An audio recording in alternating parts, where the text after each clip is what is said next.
Bejdariyen Ceneva sê gelê Kurd di Sûriyeyê de qebûl nakin. Endamê desteya rêberiya Tevdemê Aldar Xelîl diyar kir ku aliyên beşdarên civîna Ceneva sê bûne di tiştekî de li hev nekirine û tenê ji bo beşdarnekirina gelê Kurd li hev kirine. Hinek hêzên navdewletî û herêmî naxwazin em beşdarî civîna sê bibin.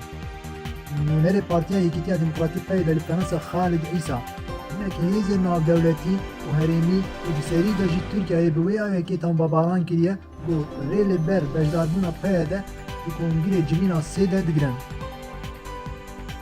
Daeş bi pereyên Tirkî dijî. Wezîrê Beravaniya İsraîlê Moshe Ya'alon çekdarên Daeş bi xêra berên Tirkî di rewşeke gelekî baş de ji aliyên darayî ve dijîn. Hijmara birîndarên Şêx Meqsûdê derket neh kesin.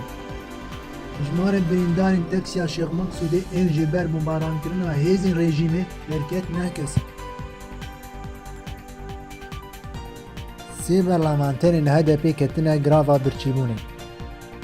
Sê berlamanterên HDP got ji ber rewşa 24 birîndarên li Cezîrê Asêmanê seredara Wezareta Navxweyiya Tirkî kiribûn. Li avahiya wezaretê bi dest bi grava birçîbûnê kirine.